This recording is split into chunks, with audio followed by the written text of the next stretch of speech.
محمد يا رسول الله يا حبيب الله يا رسول الله يا حبيب الله يا نبي الله محمد. It is important for us to look at the dangers of bid'ah in Islam so that we won't fall into bid'ah acts and we won't be committing sins that we will regret in the hereafter.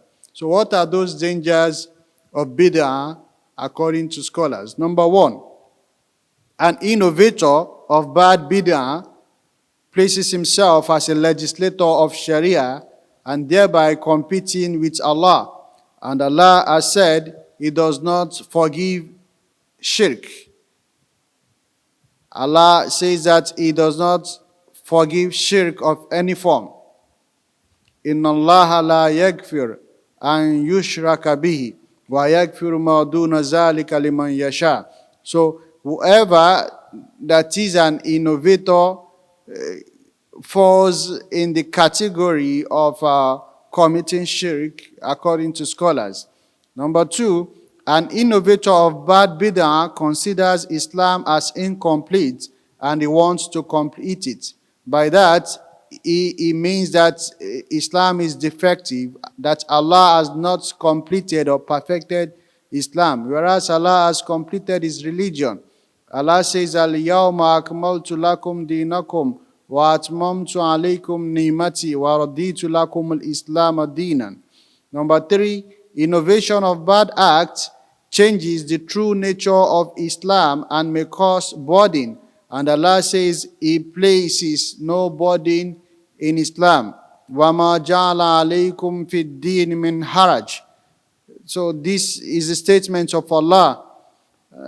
Number four, innovation of bad acts kills the Sunnah. Allah commands us to follow the Sunnah and to emulate the life of the Holy Prophet Muhammad. لَقَدْ كَانَ لَكُمْ فِي رَسُولِ اللَّهِ أُسْوَةٌ حَسَنَةٌ لِمَنْ كَانَ يَرْجُو اللَّهَ وَالْيَوْمَ الْآخِرَ وَذَكَرَ اللَّهَ كَثِيرًا. So, innovation of bad acts kills the Sunnah. That is why it should not be tolerated or allowed or encouraged in any form. Number five, innovation of bad act is a wasted effort that will deny good efforts. So, practicing bad innovation is wasted effort. There is no reward for it except the punishment of Allah because it is sinful. So that is why we must avoid every form of bad innovation. The last one we are going to look at here is innovation of bad act disunites the ulama. It disunites the ummah itself. And Allah says that we should unite and not go separate ways. وَاعْتَصِمُوا بِحَبْلِ اللَّهِ جَمِيعًا وَلَا تَفَرَّقُوا. We all should be united and not disunited. So innovation of bad acts disunites the ummah because people will have various views and they will go separate ways. That is why innovation should not be encouraged or allowed in Islam. To understand bid'ah, it is so much important for us to also understand what is known as public interest. Masalihul mursala, al-masalihul mursala. What is al-masalihul mursala? Literally, it means public interest. It refers to the consideration of unstated public interest that may not be directly identified in any text of the Quran or the Sunnah of the Holy Prophet Muhammad, but which are generally agreed upon based on the circumstances arising in human society. So, al-masalihul mursala, public interest, it is difficult for you to find the evidence in the Quran. It is difficult for you to find the evidence in the Sunnah of the Holy Prophet Muhammad because generally they do not exist in the text. However, there are things that will benefit the Muslims there are things that will benefit the ummah at large, and thereby they should be considered. That is why it is regarded as public interest. It is an interest, benefit for the public.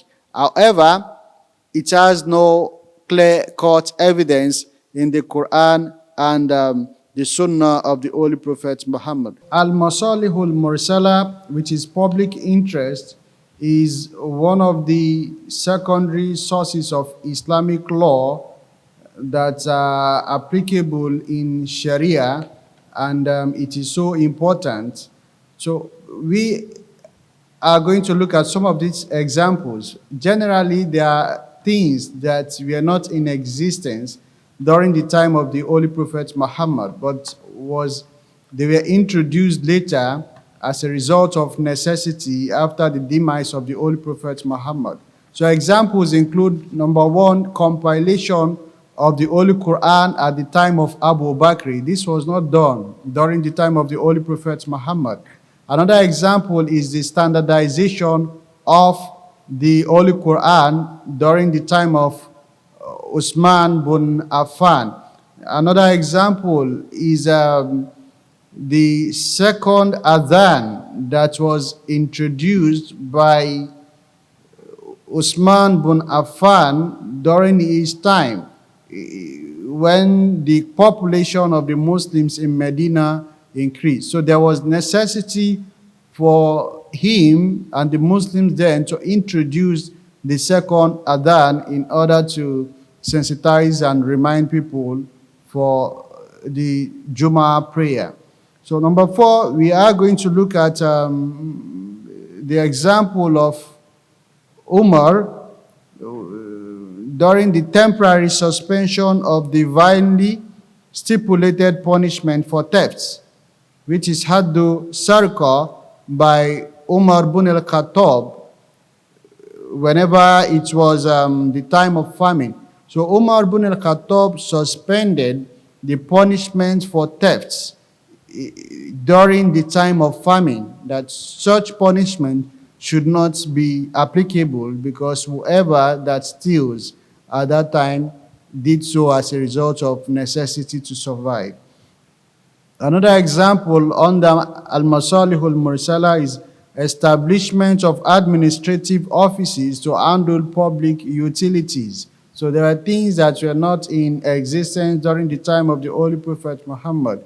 Also, number six, use of information computer technology to determine the time of prayer and to preserve information falls under example of Al-Masalihul Mursala, which is public interest. So we have so many other examples also. So there were things that were not in existence during the time of the Holy Prophet Muhammad, but were introduced by later Muslims for public interest, for the benefit of the Muslims as a result of necessity.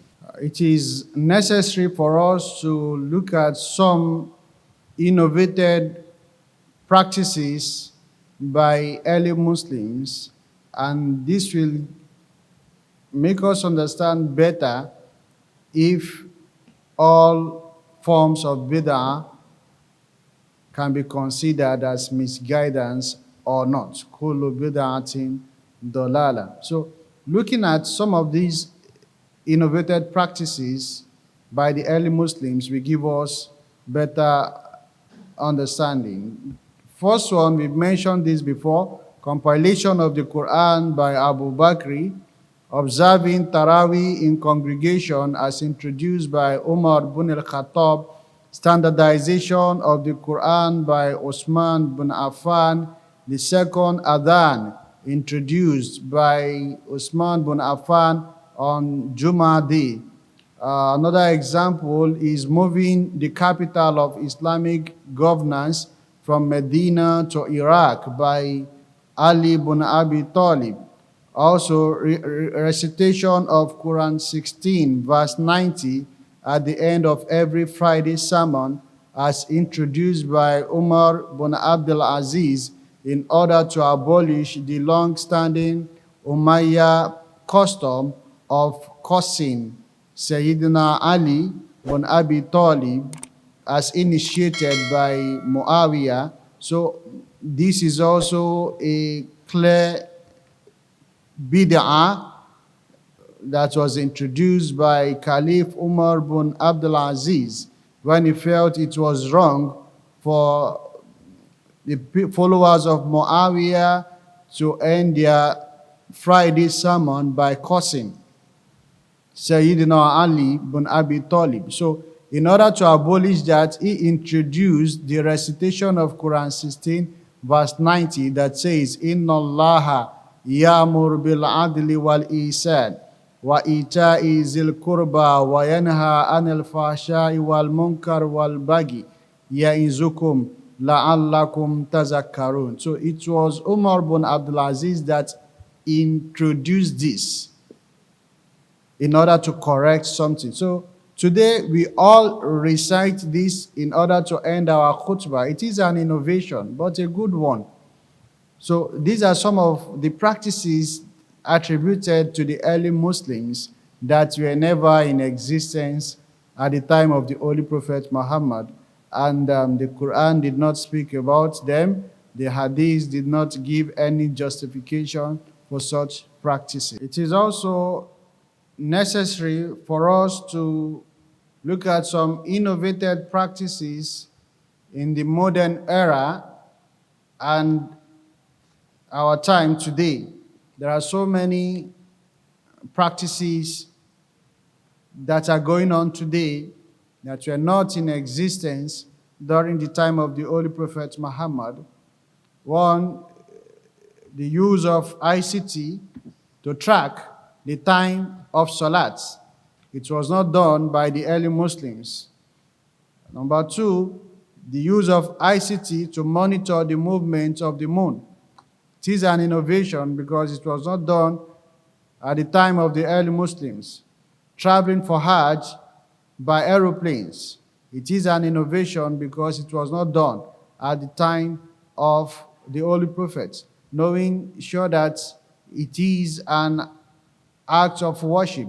Going to Hajj is an act of worship, and to get there you need a means. So the means then was to travel either by feet or by camels. But today we travel for Hajj by airplane. So it is an act of innovation that is encouraged today. Also, going to Juma on cars, vehicles, it wasn't done at the time of the Holy Prophet Muhammad. In fact, some scholars believe that you get more reward when you go for Juma on feet. So, but today we go to Juma using our cars, motorcycles, and so on, that were not in existence at the time of the Holy Prophet Muhammad. Also today we find some people celebrating World Hijab Day.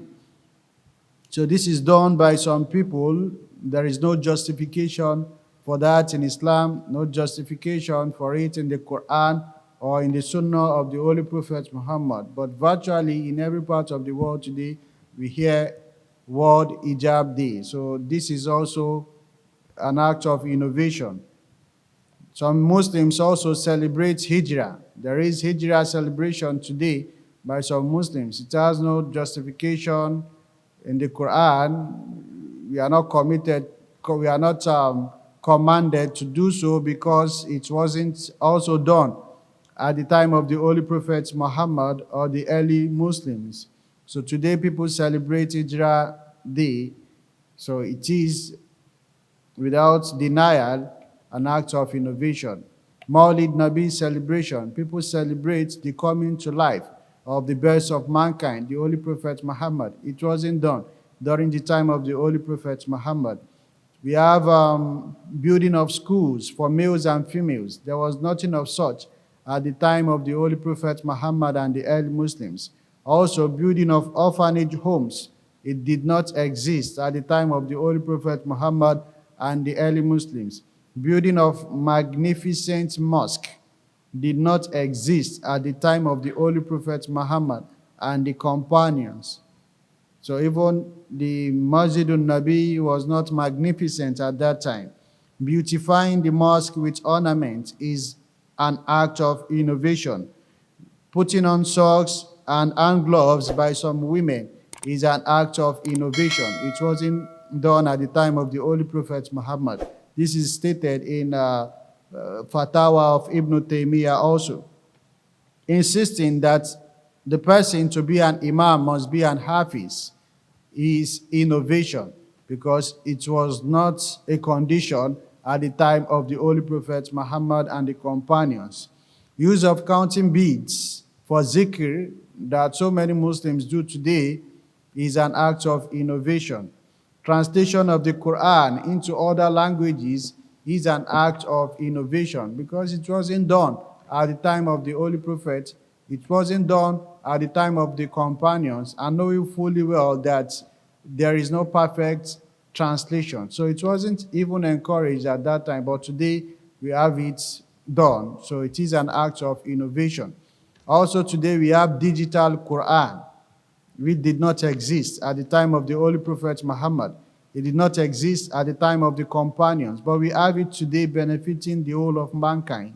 So it is an act of innovation, but a good one. So also use of software and magnetic compass to determine the Qibla, the prayer direction. It wasn't done at the time of the Holy Prophet Muhammad. It wasn't done at the time of the companions. There is no justification for it in the Quran. The Hadith did not talk about it, but we do that today. So it is an act of bid'ah. Convocation ceremonies for those who have memorized the Quran or who have completed the learning of the Quran, or those who have completed a level of Western education or Islamic education. As we have today, such convocation did not exist at the time of the Holy Prophet Muhammad. There is no verse justifying it in the Quran. There is no hadith talking about it. The companions did not do so. So it is an act of innovation. Also today we have audio Quran. The Quran has been recorded by a reciter in audio form. It did not exist during the time of the Holy Prophet Muhammad. There was nothing of such at the time of the companions. So it is without denial an act of innovation. Fixing air conditioners, fans in the mosque did not exist during the time of the Holy Prophet Muhammad, but we have them today. So we can't deny the fact that all these are acts of innovation, but they are useful for us. Institutionalizing zakat. Institutionalizing zakat. This concept did not exist during the time of the Holy Prophet Muhammad. It did not exist at the time of the early Muslims. There is no justification for it in the Quran. There is no hadith talking about it.